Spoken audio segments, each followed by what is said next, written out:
caros ouvintes, estamos aqui dando continuidade ao nosso ciclo de palestras sobre saúde digital, um projeto do Nutedes Famedes UFC em parceria com o programa Telesaúde Brasil Redes. Então estamos aqui com a nossa querida professora Mônica, que vai nos brindar hoje falando do manejo precoce da tuberculose.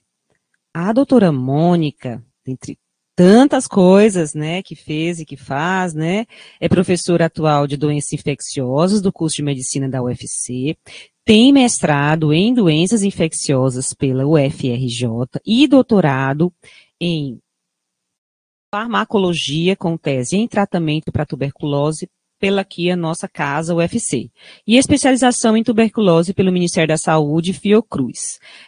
Com a palavra, professora Mônica, seja bem-vinda. Muito obrigada. A professora também, que é mediadora desse bloco, ela teve a ideia, né, assim, de sugerir esses temas que seriam mais voltados para a atenção primária à saúde, sempre com um olhar integrado, né, da regulação e das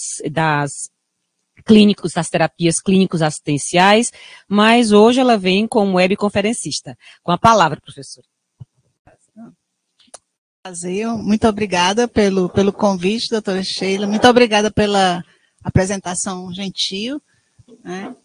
Então, o que a gente vai conversar hoje é sobre tuberculose. Então, assim, apesar da tuberculose ser uma doença milenar, né, ela já estava presente até nas múmias egípcias, né? É uma doença que tem tratamento, tem cura, mas é uma doença que ainda continua sendo um grande problema de saúde pública. É uma das doenças que mais mata de maneira como um micro-organismo só, né? É uma das que mais mata no mundo, né? Então, ela é muito relevante, ela tem muita associação com as condições sociais, as condições de vida da população. Então, as pessoas que vivem em aglomeração, as pessoas que têm menos acesso aos equipamentos de saúde, essas pessoas estão mais sujeitas a ter tuberculose, as pessoas que têm subnutrição ou têm outras doenças crônicas também estão mais sujeitas a infecção se transformar em doença, né?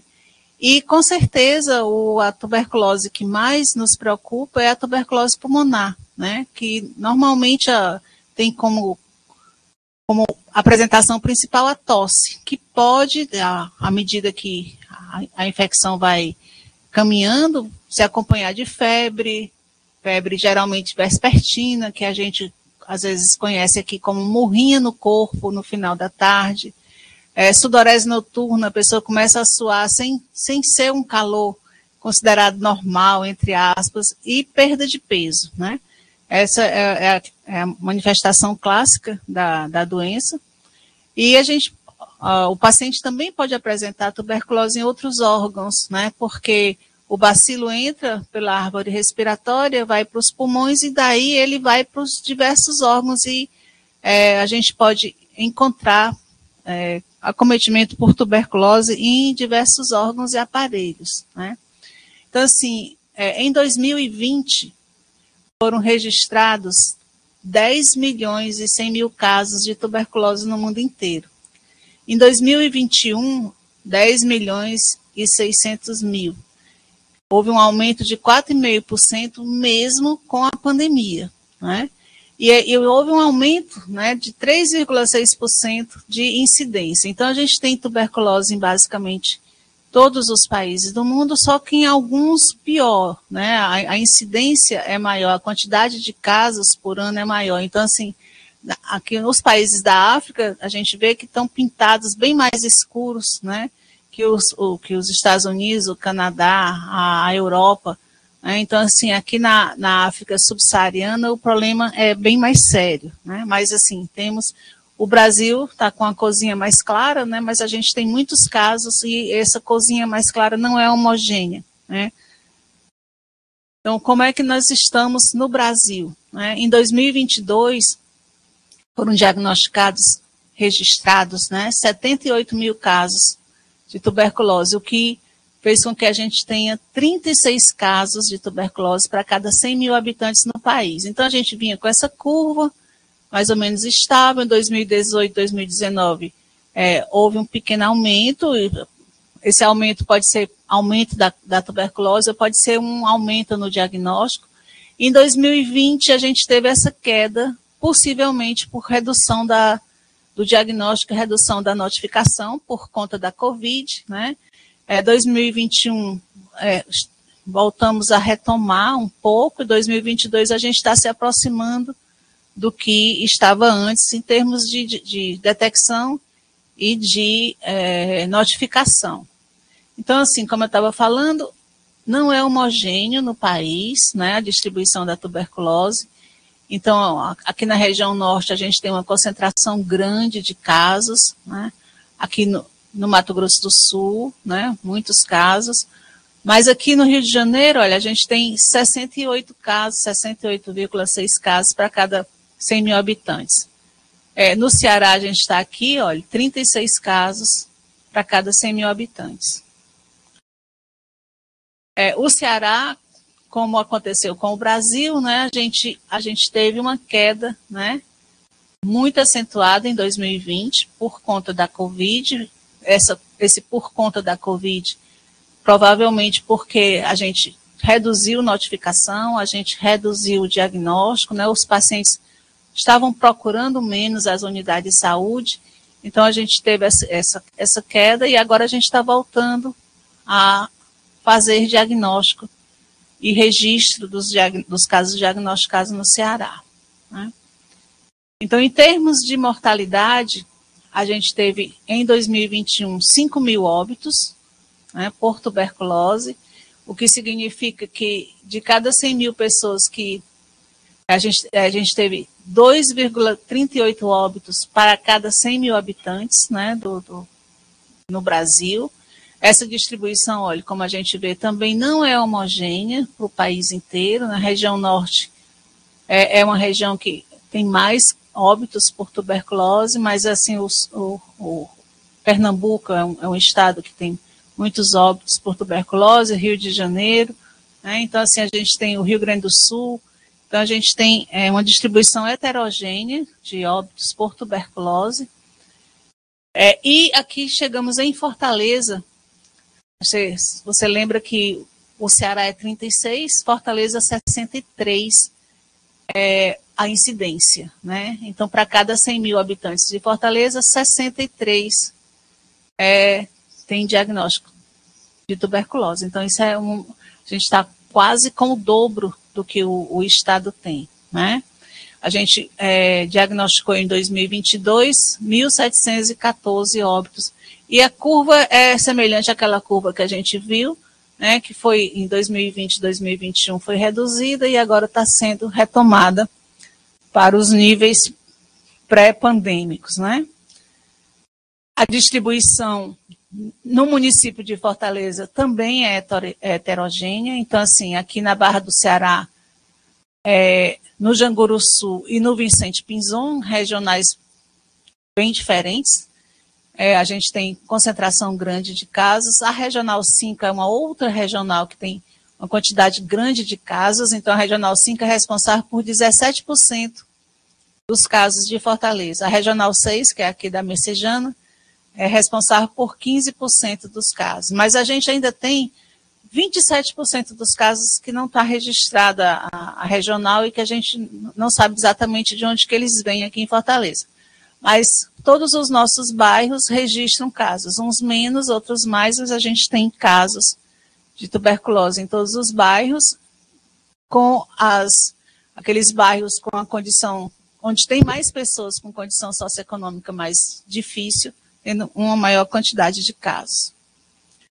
A distribuição por faixa etária, todas as nossas faixas etárias têm casos, mas as pessoas adultos jovens, né, as pessoas na idade produtiva são as pessoas que mais têm tuberculose, né? E a gente tem praticamente 2/3 de homens adoecidos em relação às mulheres. Então, 63% dos casos de tuberculose são em pessoas do sexo masculino, enquanto que 37 são em pessoas do sexo feminino. 82% dos nossos casos de tuberculose são de tuberculose pulmonar, né? 15% de tuberculose extrapulmonar e 3% as pessoas têm tanto tuberculose pulmonar quanto tuberculose extrapulmonar. A tuberculose pulmonar é a tuberculose que mais preocupa do ponto de vista de disseminação da doença, porque é a partir dessa tuberculose pulmonar que as pessoas vão contaminar e vão infectar outras pessoas. Podem contaminar o ambiente, né? E infectar, transmitir diretamente para outras pessoas a doença, né? Então, essa forma pulmonar a gente já comentou, é aquela forma que o paciente começa a tossir, no início a tosse é seca, à medida que a doença vai evoluindo, a tosse pode ficar uma tosse cheia, né? Pode ficar tosse com expectoração. Essa expectoração, à medida que a doença progride, pode ser com raios de sangue e quando fica mais intensa, pode até ter sangue vivo nessa expectoração, né? Se associa a essa tosse febre, uma febre que geralmente é febre baixa, frequentemente no final da tarde, sudorese noturna e emagrecimento. É uma outra coisa que chama atenção, é a perda de peso do paciente com tuberculose pulmonar, né? As formas extrapulmonares podem ser várias, porque quando o micro-organismo entra pela árvore traqueobrônquica, ele cai, ele vai para um gânglio, e daí ele vai para a árvore respiratória, para circulação sanguínea, e ele pode se instalar em qualquer local, em qualquer tecido, né? E fica lá por meses, por anos, né? E depois, um belo dia, ele se manifesta fora do pulmão, né? Então, assim, a pessoa pode ter tuberculose pleural, que pode ter dor quando respira, ou pode ter derrame pleural, né? Ele pode ter tuberculose ganglionar, que geralmente se manifesta com o aumento do gânglio, né? Esse gânglio, ele passa, à medida que ele vai aumentando, ele vai apresentando manifestações inflamatórias, ele pode abscedar e ele pode até drenar, né? Com mais frequência, esses gânglios são na região cervical. Ele pode ter meningite, meningoencefalite por tuberculose. Ele pode se manifestar como pericardite, né? Com atrito pericárdico, né? Com derrame pericárdico. Pode ter tuberculose óssea frequente na vértebra, né? Pode acontecer também no joelho, em outros ossos, né? E pode ter uma junção de tuberculose pulmonar e extrapulmonar, como a gente viu aqui em Fortaleza, em torno de 3%. Né, dos casos tem as duas manifestações, né, tanto tuberculose pulmonar quanto extrapulmonar. Então, assim, mas na maioria dos casos diagnosticados, a gente tem tuberculose pulmonar ou tuberculose extrapulmonar, né? Então, agora, antes da gente ter um paciente com tuberculose pulmonar, com todo aquele quadro, né, ele fica, às vezes, semanas, né, com tosse seca ou com tosse com discreta secreção, ele já está transmitindo, né? E esse é o momento que a gente precisa tentar detectar, né, precocemente esses casos para a gente quebrar a sequência de transmissão, né? Então, assim, se uma pessoa qualquer que está se sentindo sadia, tem uma queixa de tosse há pelo menos 3 semanas, essa pessoa tem uma possibilidade de ter tuberculose. Quanto é essa possibilidade? É 5%. Né? Então, assim, uma pessoa que está com tosse há 3 semanas ou mais, pode estar tossindo por ser uma tosse alérgica, pode estar tossindo porque tem uma sinusite, pode estar tossindo porque está com uma rinofaringite, mas essa pessoa com 3 semanas de tosse, já tem chance de ter tuberculose e já tem chance de ser uma pessoa que ajuda a disseminar essa tuberculose na comunidade, né? Então, quando a gente encontrar gente que está tossindo há 3 semanas ou mais, tem indicação de fazer a investigação para tuberculose. E tem mais, o esperado é que 1% da população seja tossidor crônico, né? Então, seja esse tossidor que tosse há 3 semanas ou mais. Se 1% da população está nessa condição e 5% deles tem tuberculose, a gente vai ver que muita gente pode estar com tuberculose transmitindo a infecção para outras pessoas nesse momento, né? Então, o que a gente deve fazer para avaliar, investigar essa situação de pessoas com tosse crônica, essa situação de pessoas que estão com suspeita, né, de tuberculose? Então, para encontrar sintomático respiratório, a gente tem que fazer busca ativa, né? Então, assim, a gente tem que ir atrás. Essa busca ativa pode ser feita na comunidade. Então, por exemplo, a gente pode combinar com os agentes de saúde que naquele mês eles vão procurar em cada família quem está com tosse, né, e pedir que faça o exame do escarro. Então, são 2 amostras de escarro. O ideal é que seja feita uma no dia que se detecta o tossidor, né, e outra no dia seguinte, pela manhã, em jejum, que aí tem uma chance maior de ter mais secreção, né? O ideal de ser feita a primeira no primeiro dia, para não perder a oportunidade, e a outra no dia seguinte, em condições melhores, com uma quantidade maior de secreção. Vocês se lembram que a melhor forma de fazer essa coleta do escarro é pedir que o paciente, de manhã cedo, né, na hora que ele acordar, ele respire profundamente umas 3 ou 4 vezes, e na última dessas inspirações, ele expire já jogando fora a secreção no copinho de coleta do escarro, que aí ele vai ter uma chance de ter uma amostra melhor, né? A outra situação que a gente precisa fazer a baciloscopia é quando você tem a suspeita clínica, né? Então, um paciente com febre, com tosse, com emagrecimento, né, de tuberculose pulmonar, independente do tempo de tosse. Então, teve a suspeita clínica ou radiológica, colhe o exame.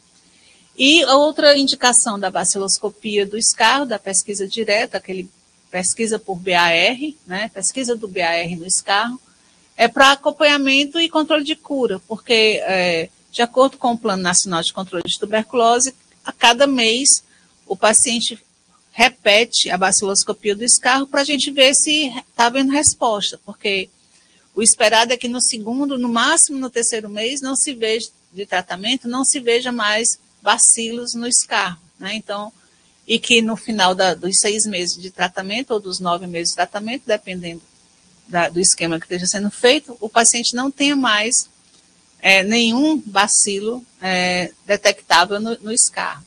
Essa baciloscopia direta, ela tem uma sensibilidade entre 60% e 80% de detecção, de visualização do bacilo. E essa sensibilidade depende de quem está examinando. Então, assim, quanto mais prática tem a pessoa que está examinando o escarro, maior a chance de ser visualizado.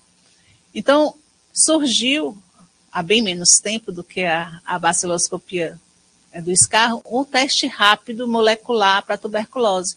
O que a maioria das unidades tem hoje em dia é esse GeneXpert, que é um nome comercial, mas é um nome que muita gente usa e conhece. Esse teste rápido molecular, ele tem uma sensibilidade de 90%, né, porque ele procura o ácido nucleico do bacilo, né? Então, ele independe de quem está examinando, né? E ele é mais sensível do que a baciloscopia direta. Então, ele tem indicação para casos novos de tuberculose. Como ele procura DNA do bacilo, muitas vezes ele não é um bom exame para ver recaídas, para ver recidiva, porque às vezes ele fica positivo por bastante tempo mesmo, depois da pessoa ter feito o tratamento de forma adequada. Então, assim, uma outra indicação desse teste rápido molecular é que ele detecta resistência à rifampicina. E a rifampicina é um medicamento chave, né, para o tratamento da tuberculose. Então, é uma outra adição que foi feita ao diagnóstico da tuberculose com esse teste rápido molecular.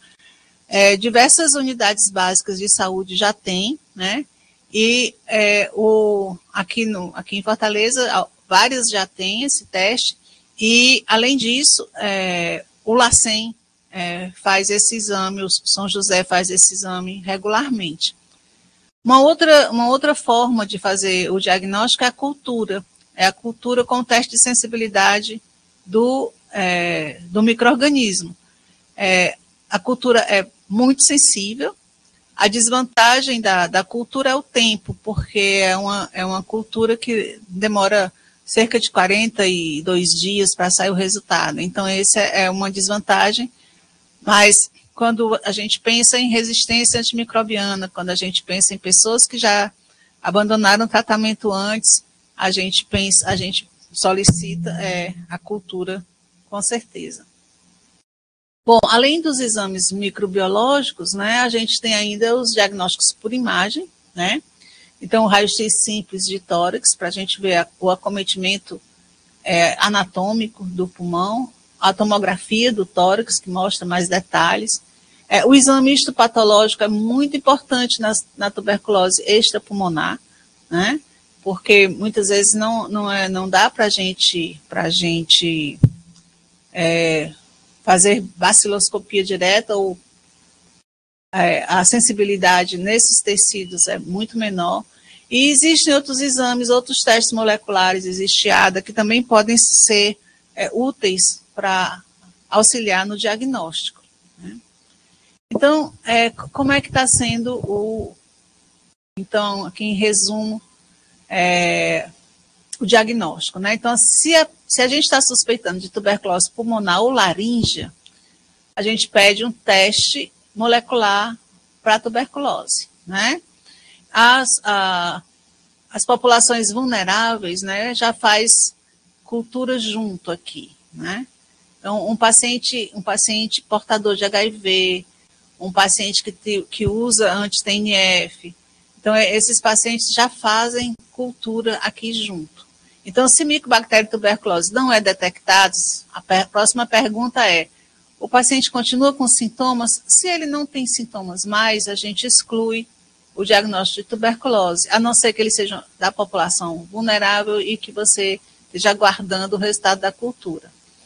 Se ele mantém os sintomas, aí você vai investir na cultura, se ele já não tinha feito aqui, se já não era população vulnerável, e vai continuar a investigação. Se Mycobacterium tuberculose foi detectado, então ele é um paciente que tem tuberculose, né? Então, se nesse exame já detectou resistência à rifampicina, é importante que realize outro teste molecular, né? E realize a cultura, se ainda não tiver sido feita, e encaminhe para referência, né, para o local que trata tuberculose resistente, né? Se não tem resistência à rifampicina, se ela não foi detectada aqui, então faz a cultura e inicia o tratamento com esquema básico para tuberculose, né? Então, basicamente esse o algoritmo para o tratamento para tuberculose. Então, quais são os medicamentos que são utilizados? Atualmente se utiliza rifampicina, isoniazida, pirazinamida e etambutol. Esses medicamentos, esses 4 medicamentos, são utilizados durante 2 meses, que é o chamado de fase intensiva, né? Depois desses 2 meses, se faz rifampicina e isoniazida por mais 4 meses. E, em algumas situações, você faz esse tratamento para completar 9 meses. Então, aqui, em vez de 4 meses, mais 7 meses, né? Então, esse aumento do tempo vai depender do paciente, das respostas que ele tem ao tratamento. Então, a duração da isoniazida, a gente tem também o tratamento da infecção latente, né, pela tuberculose.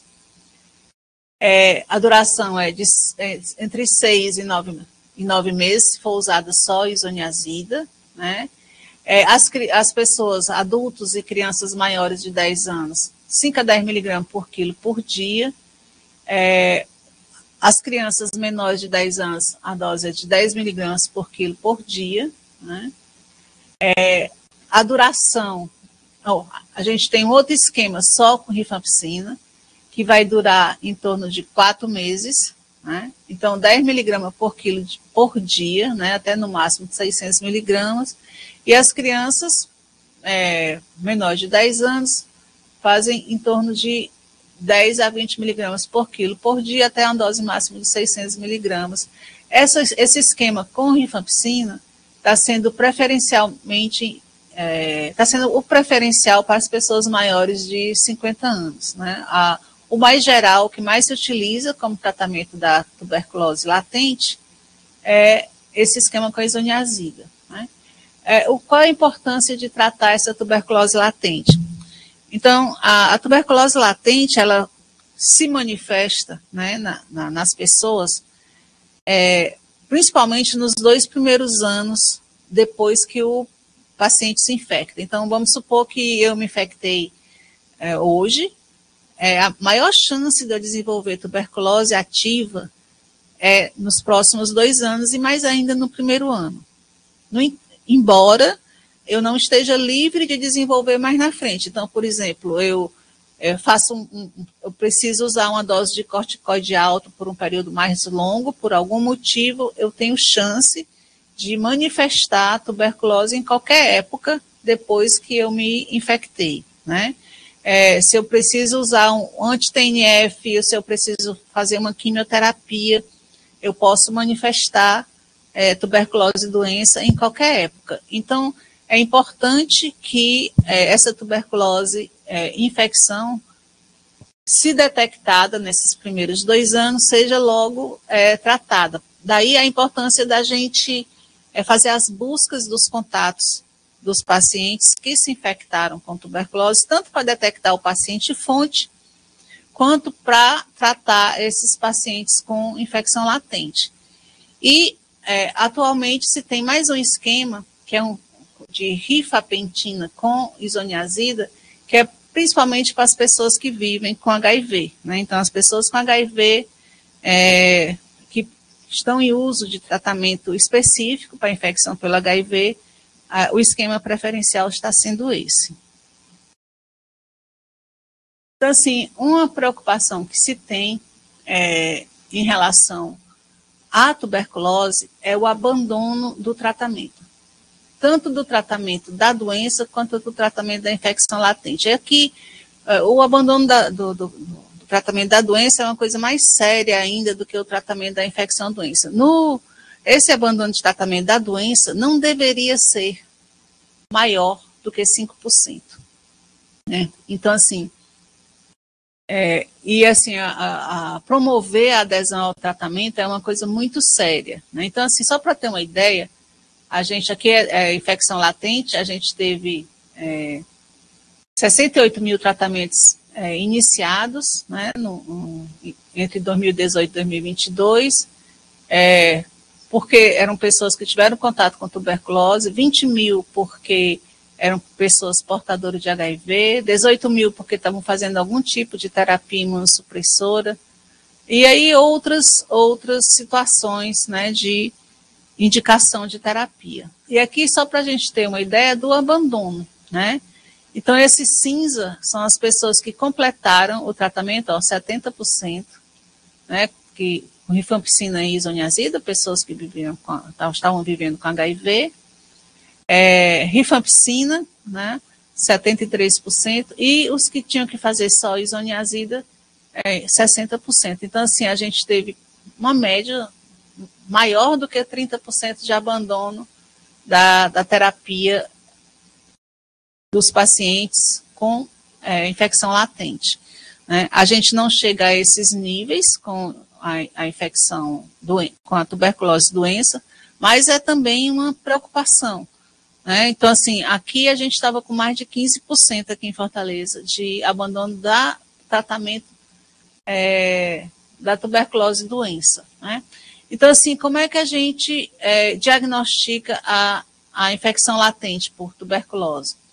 Então, em adolescentes e adultos, porque esses maiores de 10 anos? É porque são pessoas que já sabem tossir e sabem escarrar, né? Porque a gente precisa da secreção traqueobrônquica para fazer o exame, né? Então, assim, as crianças muito pequenas não conseguem eliminar o escarro de forma adequada.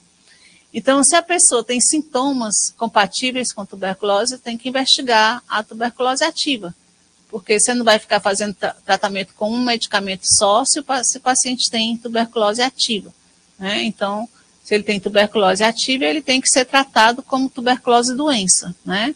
Então, e se ele não tem tuberculose ativa, tem que prosseguir a investigação para ver o que está causando a sintomatologia. Se a pessoa não tem sintomas de tuberculose, né, aí você vai fazer uma prova tuberculínica, né? Então, o famoso PPD, né? Então, se esse prova tuberculínica for menor do que 5 milímetros, a gente repete em 8 semanas, porque essa prova tuberculínica pode ter sido um falso negativo, né? Então, se a pessoa tinha a prova tuberculínica positiva, mas aquele exame não detectou, é de se supor que em 8 semanas haja a conversão. O que significa isso? Que em 8 semanas ele passe a ter a prova tuberculínica positiva, né? Então, se em 8 semanas ele não converteu, continua negativo, então pronto, ele não tem tuberculose infecção, né? Se houve conversão, aí você vai pedir um raio-x para ver se tem alguma alteração radiológica. Não tem alteração radiológica, trata como infecção latente. Se tem alteração radiológica, aí a gente vai ver o que está causando essa infecção, essa alteração radiológica, e se é tuberculose doença, né? Porque se for tuberculose doença, ele vai ter que ser tratado com os 4 medicamentos, né? Se ele já tem de saída, voltando aqui, uma pessoa sem sintomas e a prova tuberculínica foi maior ou igual a 5 milímetros, né? Então, vai realizar o raio-x. Se o raio-x for sem alteração, vai notificar e tratar a infecção latente. Se o raio-x for alterada, vai prosseguir a investigação para identificar se ele tem ou não doença. Então, adolescentes e adultos, se tem sintoma, vai investigar se tem doença. Se não tem sintoma, vai fazer o PPD e ver se ele é reator ou não. Se ele for reator maior do que 5 milímetros, se a gente se comporta como tendo infecção latente e trata. Se não tem, né, a gente repete a prova tuberculínica 8 semanas depois. Se continua negativa, menor do que 5 milímetros, ok, não tem tuberculose infecção. Se o exame passa a ter um resultado de 5 milímetros ou mais, a gente vai se comportar como o paciente tendo infecção por infecção latente por tuberculose, por micobactéria tuberculose, né? Então, assim, o que está sendo proposto, né, para o controle da tuberculose, né? Então, assim, desculpe por esse slide estar em inglês, mas eu não achei em português e não me senti capaz de fazer ele tão bonitinho a partir dessas informações. Então, o que a Organização Mundial de Saúde está propondo como uma estratégia para 2025, né, como estratégia de controle da tuberculose. Então, assim, a Organização Mundial de Saúde está propondo que a gente reduza 50% dos casos entre 2015 e 2025. Então, considerando o que aconteceu em 2015, a gente reduzir 50% dos casos. O que a gente alcançou até 2022, né, até 2021, né, são 6 anos, a gente só alcançou 10%, né, de redução. Então, a gente precisa investir melhor nessa redução da taxa de incidência. A Organização Mundial de Saúde propõe que a gente reduza em 75% o número de óbitos, né? Então, o que a gente conseguiu no mundo inteiro, né? Até agora, 5,9%, né? Até 2021.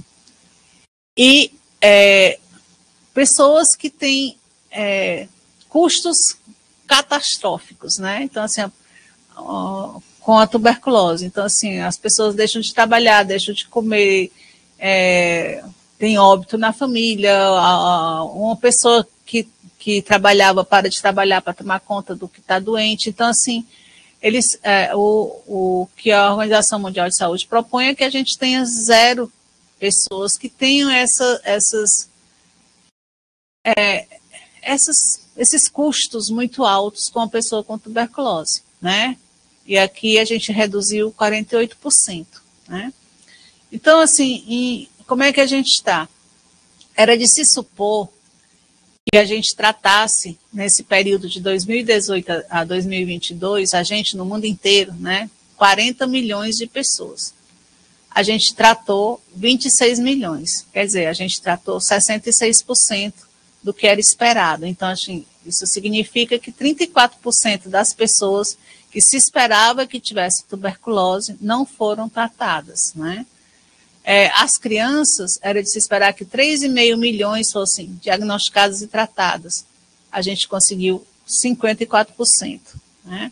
Em termos de tuberculose multiresistente, era de se esperar que fossem tratadas 1,5 milhão de pessoas. Foram tratadas 43% dessas pessoas. Né? E as crianças, menos ainda, só 15% das crianças que se esperava que tivessem tuberculose multidroga resistente foram tratadas nesse período de 2018 a 2022. Né? Então, assim, a gente só vai conseguir controlar a tuberculose se a gente conseguir detectar e tratar as pessoas que são as pessoas que disseminam, né, a tuberculose. Né? Então, os alvos para esse controle, a gente ainda está bastante distante, né? Então, para tuberculose de todas as idades, 30 milhões, né? A gente teve 12,5 milhões de tratados, né?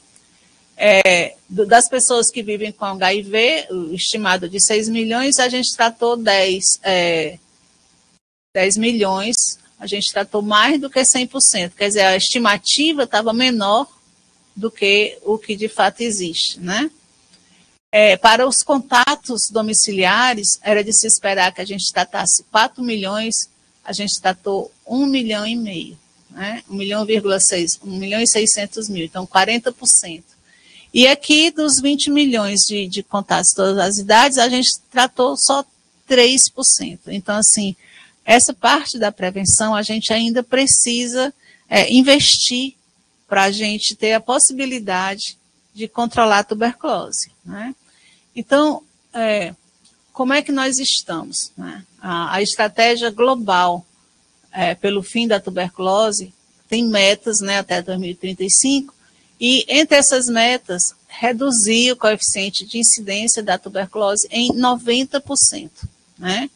Então, a gente teria que ter 90% a menos, né, em relação a 2015. Né? Reduzir o número de mortes pela doença em 95%, também em relação a 2015. E zerar o número de pessoas afetadas pelos custos catastróficos da tuberculose. Né? Então, o que significa isso em números? Né? Então, assim, o Brasil teria que ter menos de 10 casos por 100 mil habitantes. Atualmente, a gente tem 36 casos por 100 mil habitantes. Então, a gente teria que diminuir de 36 casos para 10 casos. Em Fortaleza, por exemplo, a gente teria que diminuir de 63, que é o que a gente tem, né, até a última estatística, para 10 casos por 100 mil habitantes. Né? E as mortes aí em termos anuais, a gente teria que diminuir para o Brasil inteiro para 230 mortes. A gente teve 1.700, mais de 1.700 mortes. Então, a gente ainda tem que trabalhar muito para reduzir o total de casos e, consequentemente, para reduzir as mortes. As mortes, frequentemente, são consequência de diagnóstico tardio. Né? Então, assim, as pessoas, quando são diagnosticadas, já estão numa fase muito avançada da doença. Evidentemente que as mortes podem ser também porque a tuberculose acometeu uma pessoa que já tinha várias doenças crônicas, ou uma doença crônica muito séria, já tinha um comprometimento muito grande quando a tuberculose se instalou. Mas é muito frequente que o paciente demore a buscar a unidade de saúde, o diagnóstico demore a ser feito, e isso acarreta um pior prognóstico e uma chance maior de morrer. Daí, assim, a importância da gente suspeitar de tuberculose, a gente pedir o exame e iniciar o tratamento o mais precoce possível, né? Então, dentro do plano estadual, né, de controle da tuberculose no Ceará, tem a meta de detectar 70% ou mais dos casos esperados, né? Então, assim, isso significa que a gente teria que examinar os sintomáticos respiratórios, fazer essa busca. Buscar onde? Onde é que eu vou procurar? Procurar na unidade de saúde. Se você está lá na unidade de saúde e alguém chega tossindo, a pessoa foi porque estava com dor nas costas, não tinha nada a ver com tosse, ou a pessoa foi porque torceu o tornozelo, ou a pessoa foi porque sofreu um traumatismo outro, ou foi por controle de diabetes. Está tossindo? Faz o exame de escarro. É um exame relativamente barato, pouco agressivo para o paciente, a não ser que assim, a gente tem só que ter o cuidado por conta do estigma, para não expor o paciente, né? Não dizer que você está suspeitando que ele tem tuberculose, porque, entre aspas, ser tuberculoso ainda é um estigma muito forte, né? Então, assim, a pessoa não é tuberculosa, a pessoa está portador de tuberculose, uma doença curável e que deixa de transmitir depois de 3, 4 semanas no máximo que o paciente está em tratamento, né? Uma outra coisa é que a gente tem que tentar curar pelo menos 75% dos casos. O nosso índice de cura em Fortaleza está baixo, está em torno de 60 e poucos por cento. Então, a gente ainda não está nos níveis que a gente gostaria de ter para a cura dos nossos pacientes. E tentar deixar o abandono abaixo de 50%, ou de 5%, desculpe, abandono abaixo de 5%, né? Então, são metas que são preconizadas para nos dirigir para o controle da tuberculose. Então, vamos lá. Controle da tuberculose. Primeira coisa, a gente tem que encontrar os casos, né? Então, assim, se quem transmite, quem mantém a endemia, é o paciente com tuberculose pulmonar ou tuberculose laríngea, né, que é o que consegue expelir o Mycobacterium tuberculose para o meio ambiente, que consegue fazer o Mycobacterium tuberculose chegar a uma outra pessoa, né, e causar infecção nessa outra pessoa, são as pessoas que têm a tuberculose no pulmão, né? Então, esses precisam ser buscados, né? Então, assim, que tal se estabelece que o agente comunitário de saúde conseguisse, em determinado período do ano, identificar e trazer para a unidade de saúde 1% das pessoas, das famílias, por quem ele é responsável, para que faça o exame de escarro, obviamente que se estiverem sintomáticos, se ele identificar os sintomáticos e trazer para o exame, porque aí a gente teria segurança de que naquela área não tem tuberculose.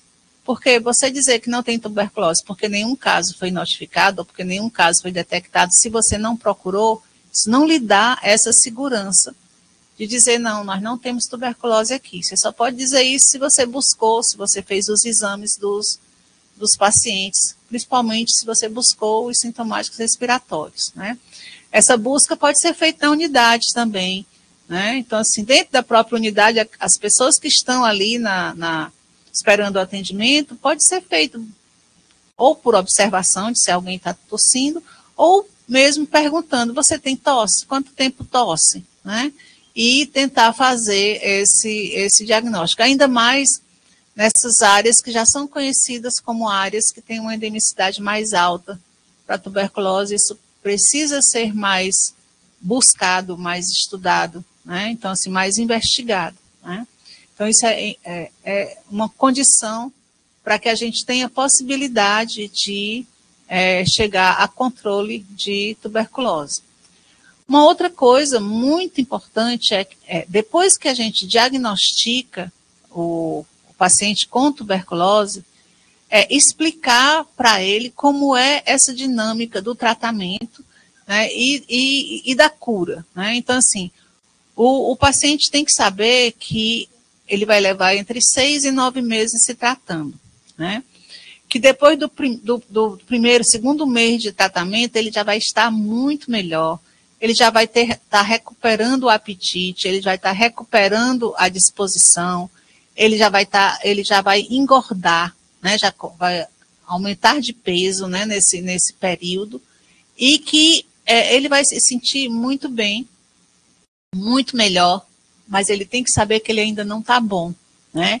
E que se ele parar de fazer o tratamento, volta tudo, né? E pode voltar pior, porque ele pode ter selecionado, ou vir a selecionar micro-organismos que sejam resistentes ao esquema básico.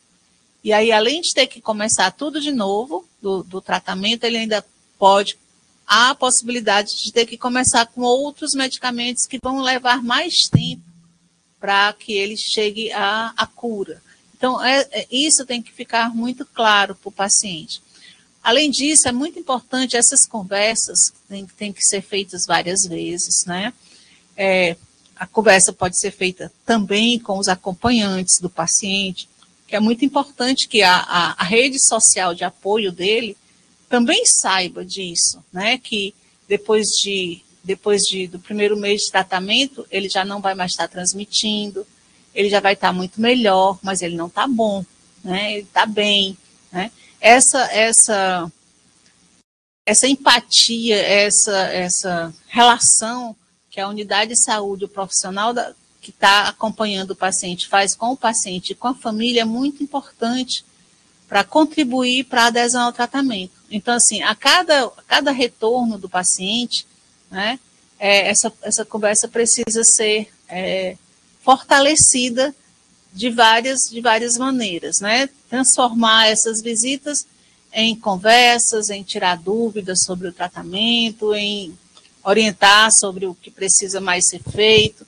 Então, é muito importante que isso seja bem estimulado junto ao paciente e junto aos familiares, né? Quando o paciente não tem, um paciente com uma rede social mais fragilizada, então é mais difícil, mas mesmo assim é importante que sejam detectadas pessoas que ele ouve, pessoas que ele procura, para que isso seja reforçado, né?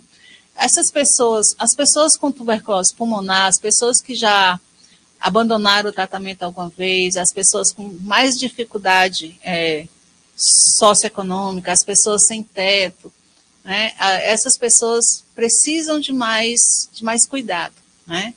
E aí essas pessoas, mais do que ninguém, têm indicação de fazer o tratamento diretamente observado. Esse tratamento diretamente observado pode ser feito na própria unidade de saúde, ou pode ser feito no domicílio ou em um lugar onde o paciente possa ser encontrado.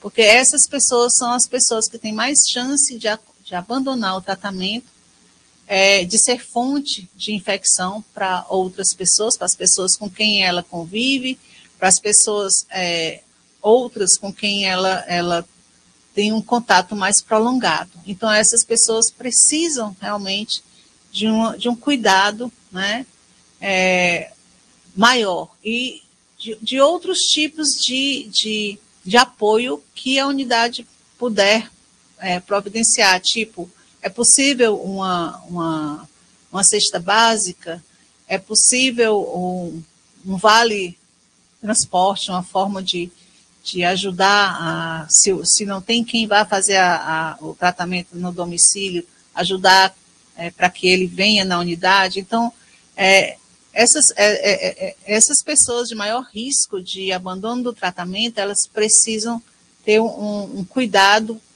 personalizado mais ainda, né? É muito importante que isso seja feito. Uma outra coisa para evitar ou para proporcionar a adesão ao tratamento é fazer a busca dos faltosos. Então, assim, para o tratamento de tuberculose, se a pessoa ficar 30 dias sem tomar o medicamento, essa pessoa é considerada que abandonou o tratamento. E um abandono de tratamento significa que tem que começar tudo de novo. Então, o que a gente precisa fazer para evitar abandono de tratamento?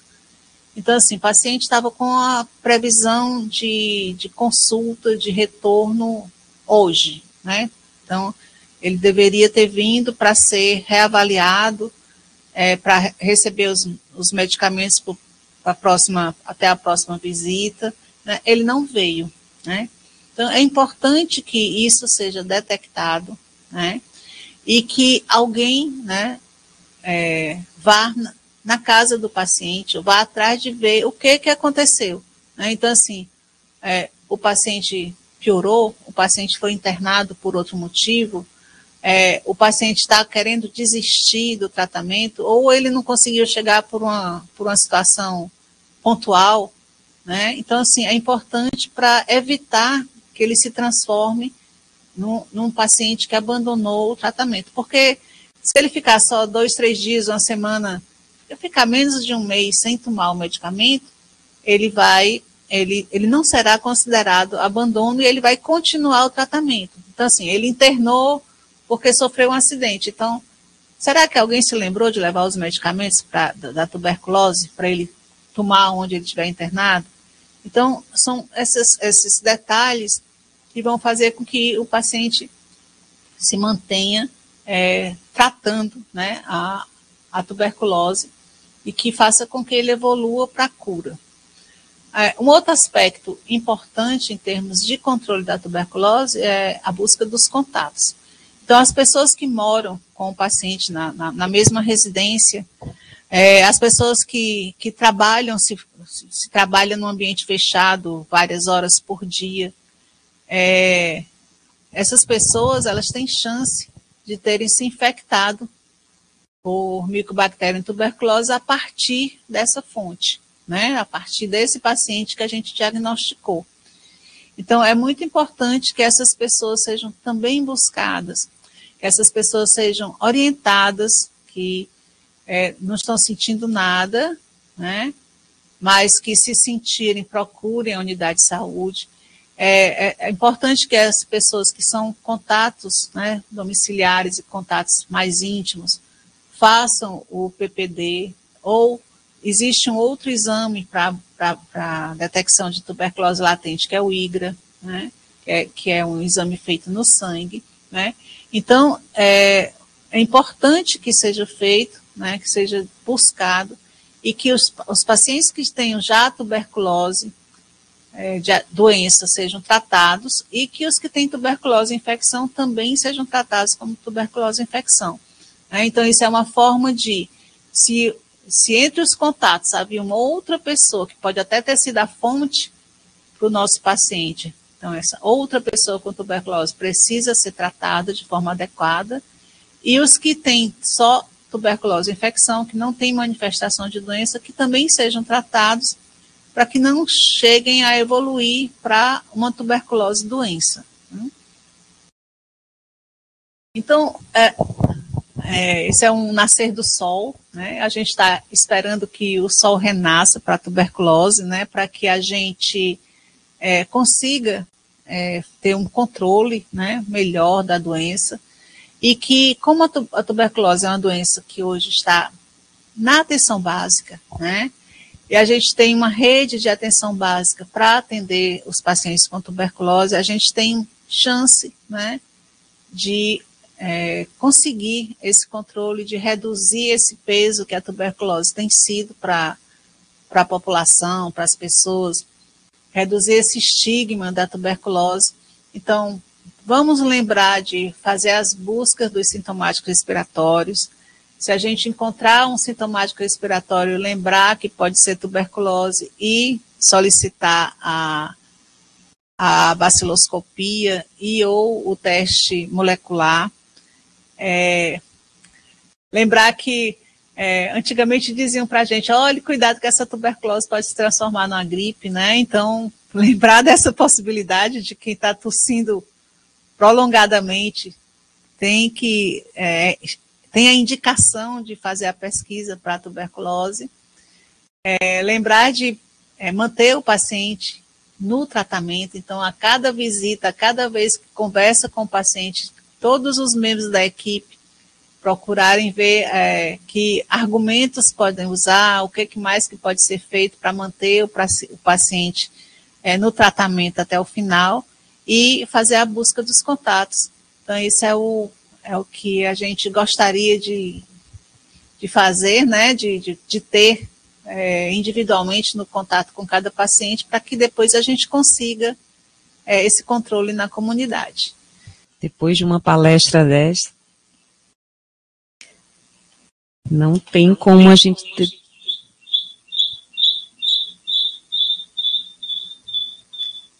Não temos dúvidas. Precisamos só reconhecer e tratar, né, professora?